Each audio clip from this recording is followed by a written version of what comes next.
Hey, what's going on YouTube? My name is Patrick, and I'm going to be doing a bike check video for you all today.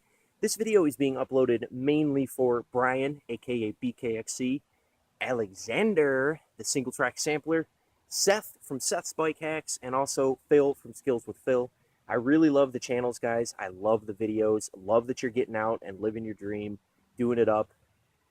Absolutely love it. Full support. And I kind of just want to show you guys what I ride every day. Well, when I do ride. Um, so, yeah, I apologize if the lighting and the angle are kind of crappy. I'm out in the woods today, as you can see. It's about 45 with a bit of a breeze, so closer to probably 42 with the wind chill. So I am full full gear today, rocking the jeans with padding underneath. Don't want to be uncomfortable. And got the Under Armour Cold Gear top. Uh, but yeah, I don't have a camera guy or a tripod or anything. Don't got a GoPro, so it's my smartphone, but it'll do the trick. So I guess we'll start from the front, work our way back down, just go through it. So we'll start with tires since they're the same. These are Maxxis Ardent Exo, the tubeless ready. They're both 29 by 2.25.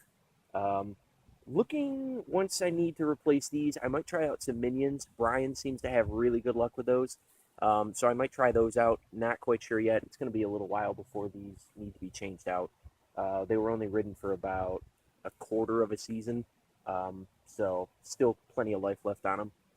Let's talk about the fork, which I am really excited for because this was recently upgraded courtesy of SRAM.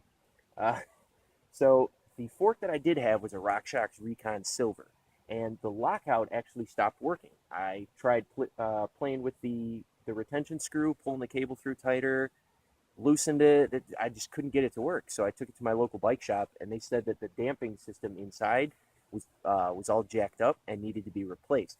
So SRAM sent over warranty parts because the fork was only like 3 or 4 months old. Um, and the parts that they sent over were the wrong ones. And the bike shop got in touch with them, and the correct ones were back ordered until the end of May. So Ryan, the tech who was working on the bike at the bike shop, was like, "Well, you can't leave him without a bike for a good 2 months here, because this was back at the beginning of April, or yeah, April, that it had gone in for service. So the beginning of April until the end of May, that's a good 2 months." And they were like, no, we can't do that. So they sent me a Recon Silver, or Recon Gold, not Recon Silver, it's a Recon Gold, free of charge. So I got a free fork out of it, free upgraded fork, seeing as they were back ordered. So I kind of I kind of won there. Monkey Nuts Mudguard, which eh, eh, it's, sometimes it works and sometimes it doesn't. Brakes, which they are the same front and rear, obviously. Shimano SLX M675 hydraulic.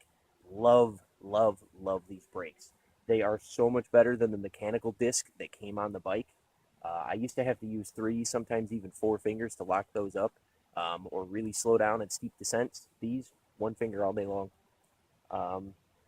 Moving up, front shifter, or not front shifter, rear shifter. Duh, don't have a front shifter. This is a Shimano XT M780, I believe. I'll double check that, and I'll put a full parts list in the description. But it's a 10-speed shifter. On the other side, I've got the RockShox remote for the lockout on the fork. Moving down a little bit, crankset. This is a Shimano SLX M675 crankset. It initially was a double chainring, but I converted it to a single. This is an absolute black 30-tooth oval from their Black Series line, and I absolutely love this chainring. I noticed that on steep climbs where I used to struggle a little bit, used to have a little bit of slippage, or the legs used to get super dead, I don't have as much trouble anymore with this chainring. The design behind the oval technology, it really does work. It helps to maintain traction, and it keeps you from burning your legs out too fast on a steep climb. And I really do notice a difference. So highly recommend oval if you haven't looked into it yet. Pedals are Nukeproof Electron Evo. They're some kind of nylon composite, so they're not metal, but there's like Let me see. There's 1, 2, 3, 4, 5, 6, 7, 8, 9, 10 pins on there, 7 of which are replaceable. And I got a whole bag of replacement screws. There's like 100 in there, and it was like $6. They don't really spin too well anymore. The bearings could probably do with a service, but I don't really need them to spin anyways. So that works out. Chain is just a Shimano. It's nothing special. Bottom bracket is the Shimano SLX BB70, which is the Hollowtech 2. Moving back, derailleur, that is a Shimano XT M8000, which is an 11-speed, and I do run it on a 10-speed cassette. The cassette is a SunRace CS MS3. I've also seen it listed as CS MX3. I'm not sure which is true, or which is correct, the MS3 or the MX3. But it is a 10-speed. It's 11 to 42, and that 42-tooth granny gear is why I need that 11-speed derailleur. A 10-speed does not open up wide enough to use a 42-tooth, so I have to run that 11-speed. In hindsight, I wish I would have just gone full 11-speed, 11-speed cassette, 11-speed shifter. I don't know why I didn't. At the time, I didn't really know enough, and I kind of just went with what I thought I wanted. So eventually, when something on the drivetrain breaks, either the cassette needs to be replaced or the derailleur craps out or something, I will probably upgrade to full 11-speed, and yeah, it'll be good. The frame. This is a Trek Marlin 5. This is a 2015. It's a hardtail, obviously. I paid $500 for the whole bike from my local bike shop, and now between the price of the bike and all the upgrades, I've put about $1,600 into the bike, which does not include labor. So it's actually a lot more. And I know people are going to say, why didn't you just get an entry-level full suspension? And there's actually 2 reasons for that. The first is I didn't have enough money at the time. I wanted to get into mountain biking. I didn't have that kind of money, and I didn't want to wait until I did because it would have taken me a really long time. So I went with this just because I wanted to get out and get riding. And the second reason is I didn't know if I would actually like mountain biking. I used to do a lot of hiking, and I would see people riding, and I was like, that looks really fun. I want to try that. And instead of doing the smart thing and going out and renting a bike, I decided just to buy one. But I don't regret it at all. I mean, I've turned it into exactly what I want. The only things I want to do to it is some wider rims, a dropper post, and maybe some wider bars. And then it'll be completely upgraded and exactly how I want it. I don't think I need full suspension yet, to be honest. I'm not skilled enough of a rider. I'm not riding fast enough and going hard enough out on the trails that I think I need full suspension. We do have a lot of routes out here in Western New York where I live, but I still get over them just fine with the hardtail. I mean, I just stand up. It's not that bad. There are times where I would say that a full suspension would be beneficial, but I just don't think that I need one yet. Eventually it'll happen, just not yet. Saddle, that's a Lookin Selle Royale. I got it from my local bike shop. It's a hell of a lot more comfortable than the stock one.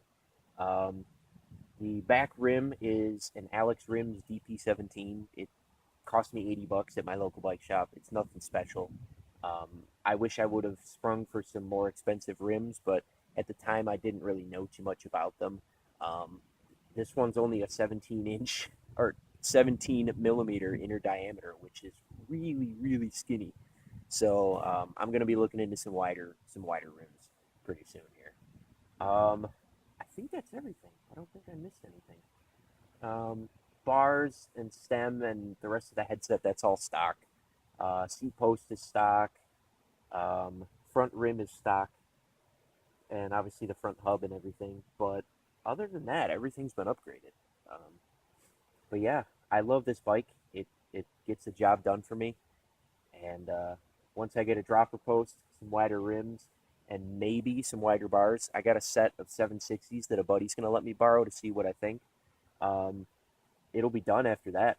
And yeah, I love getting out on it and riding to the best of my ability, pushing myself. But yeah, I just wanted to show you guys what I ride since I'm such big fans of the channel.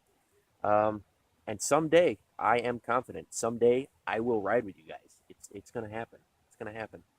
But I hope you guys enjoyed the video. Let me know what you think of the bike. Let me know what you think of the video. And yeah, until next time, see you guys later.